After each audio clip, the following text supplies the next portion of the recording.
Halo semuanya, selamat datang kembali di video saya. Perkenalkan, nama saya Rona Erik dengan NIM 082150153005 dari S2 Teknik Biomedis Universitas Erlangga. Pada kesempatan kali ini, saya akan mempresentasikan tugas mata kuliah fotonika biomedis saya, yaitu mengenai Surface Plasmon Resonance atau SPR pada aplikasi medis. Seringkali, pada penelitian dalam skala laboratorium, membutuhkan pendeteksian molekul biologis yang berukuran antara ion dan virus, biasanya menggunakan teknik labeling dengan memodifikasi struktur kimia atau substitusi isotop sehingga memungkinkan untuk dilakukan pendeteksian. Namun, penggunaan label pada molekul biologis dapat menyebabkan perubahan konfigurasi struktur kimia yang memengaruhi afinitas molekul yang diberi label. Sehingga hal ini merupakan tantangan utama pada teknik labeling. Maka dari itu muncullah metode label free detection yaitu SPR atau Surface Plasmon Resonance. Surface Plasmon Resonance sendiri adalah metode deteksi sampel label free berbasis sensor yang merupakan teknik optik dengan mengukur perubahan indeks bias di sekitar lapisan logam tipis sebagai respon terhadap interaksi biomolekuler. Pada SPR, cahaya tak langsung mengenai sampel, melainkan mengenai lapisan logam terlebih dahulu. Keuntungan dari penggunaan SPR sendiri adalah sifatnya yang real time, sensitivitas yang tinggi, dan tentu saja tanpa menggunakan label.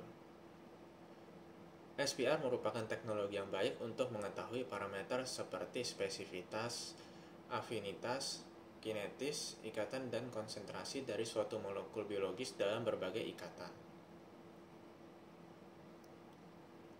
Prinsip dasar dari SPR sendiri adalah resonansi osilasi medan elektromagnetik akibat adanya polarisasi cahaya.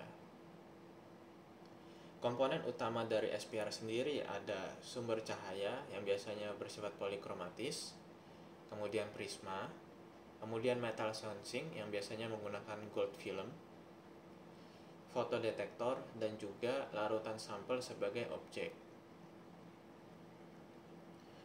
Pada SPR, cahaya sebagai foton akan ditembakkan mengenai lapisan logam dengan sudut tertentu. Kemudian, setelah mengenai lapisan logam, akan terjadi proses eksitasi yang menimbulkan pergerakan yang disebut plasmon. Pergerakannya berbentuk osilasi sebagai akibat adanya energi cahaya yang berpasangan dengan elektron. Perambatan gerak elektron tersebut sejajar dengan permukaan logam. Jenis-jenis light source atau sumber cahaya yang digunakan pada SPR sendiri seperti gas laser, laser diode, LED, OLED, dan sebagainya. Perubahan sudut SPR sendiri adalah sudut reflektivitas minimum yang ditentukan dengan memvariasikan sudut datang dan merekam intensitas cahaya yang dipantulkan selama reaksi pengikatan biologis antar molekul. Perubahan indeks bias sendiri rumusnya dapat dilihat pada layar, di mana dou N per dou C, vol adalah kenaikan indeks bias N dengan konsentrasi analit C, dan H adalah ketebalan metalnya, kemudian delta gamma adalah konsentrasi target di permukaan. Untuk lebih jelasnya lagi dapat dilihat pada layar, di mana SPR adalah Surface Plasmon Resonance, di mana kita menarik banding partner ke permukaan logam yang biasa disebut ligand sebagai immobilized partner yang berfungsi sebagai biorecognition molekul. Larutan sampel yang ingin dideteksi memiliki binding partner yang sesuai yang dapat berinteraksi dengan biorecognition molekul atau bisa disebut analyte. Prinsip deteksi pada SPR seperti yang dapat ditampilkan pada gambar sebelah kanan, di mana sumber cahaya laser yang difokuskan ke dasar prisma yang di-coating dengan lapisan logam atau gold biofilm. Dan di sisi lain lapisan gold layer tersebut berinteraksi dengan solution atau larutan sampel. Cahaya yang ditembakkan, dipantulkan, dan dideteksi oleh sensor. Dalam kasus ini adalah CCD kamera yang menangkap citra dari permukaan logam tersebut. Pada SPR, Ada sudut tertentu di mana foton akan mengakibatkan eksitasi, sehingga elektron bergerak sejajar dengan permukaan logam. Kemudian indeks bias dari larutan sampel digunakan untuk menentukan sudut dari cahaya tersebut. Sudut dari cahaya datang tersebut divariasikan. Maka kita mempunyai data berupa frame per second atau fps. Cahaya yang dipantulkan juga bervariasi pada brightness-nya dan memiliki dim spot atau cekungan pada critical angle tertentu. Hal itulah yang diamati untuk setiap variasi sudut. Interaksi pada permukaan logam yang mempunyai matriks di permukaannya yang biasa disebut hydrogel. Kemudian ligan tersebut diimmobilize ke permukaan. Kemudian analyte dari aliran larutan yang dimasukkan akan berinteraksi sehingga dapat diketahui SPR respon secara real time. Untuk lebih jelasnya lagi dapat kita lihat bahwa sumber cahaya datang, yaitu sumber cahaya atau light source, sudutnya divariasikan. Kemudian pada gambar kanan sendiri adalah plot dari data yang ditangkap oleh CCD kamera yang disebut sebagai SPR dips atau cekungan. Pada sumbu Y, kita mempunyai data brightness, dan pada sumbu X kita mempunyai data sudut. Kita akan men-scan seluruh sudut, maka kita akan mempunyai full brightness. Dan ketika mengenai critical angle tertentu, maka akan membentuk dip atau cekungan pada data. Posisi dari cekungan ini tergantung pada indeks bias dari larutan sampel. Ketika kita punya larutan dengan indeks bias yang tinggi, maka cekungan ini akan bergeser ke kanan. Sebaliknya akan bergeser ke kiri apabila indeks biasnya rendah, seperti contohnya larutan air. Ketika kita melakukan bending cycle, awalnya berada pada rest position. Kemudian ketika kita mengimmobilize ligan ke permukaan, maka data akan bergeser ke kanan, karena ikatan protein pada permukaan logam akan mengubah efektif refraktif index atau indeks bias. Ketika mengikat analyte, maka data akan bergeser makin ke kanan. Ketika analyte unbinding, maka akan kembali bergeser ke kiri. Seperti yang sudah diketahui sebelumnya, bahwa kita mempunyai data hasil rekaman instrumen seperti yang ada pada gambar sebelah kiri. Namun, user melihat data binding respon yang sudah dikonvert oleh sistem software akuisisi data sesuai yang ada pada gambar sebelah kanan. Dapat dilihat contohnya lebih jelas pada layar ketika eksperimen dijalankan. Saat instrumen mendapatkan data SPR dips dan saat user melihat data binding respon secara real time, di mana sumbu Y merupakan respon unit yang menunjukkan massa protein yang terikat pada permukaan logam.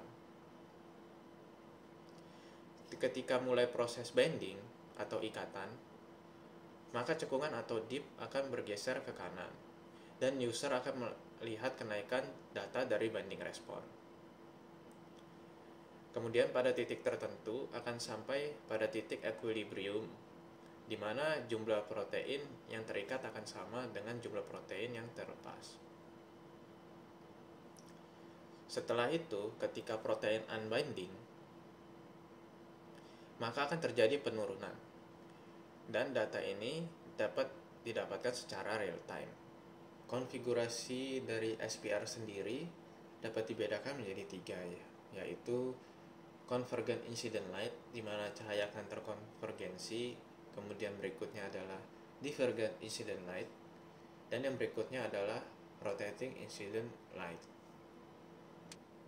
Kemudian prinsip dari SPR imaging sendiri, di mana ada sumber cahaya, kemudian cahaya akan dikirimkan melalui liquid light guide ke goniometer arm, kemudian akan dikolimasikan oleh lensa melewati kolimator, yaitu filter bandpass dan polarizer, supaya cahaya terfokus.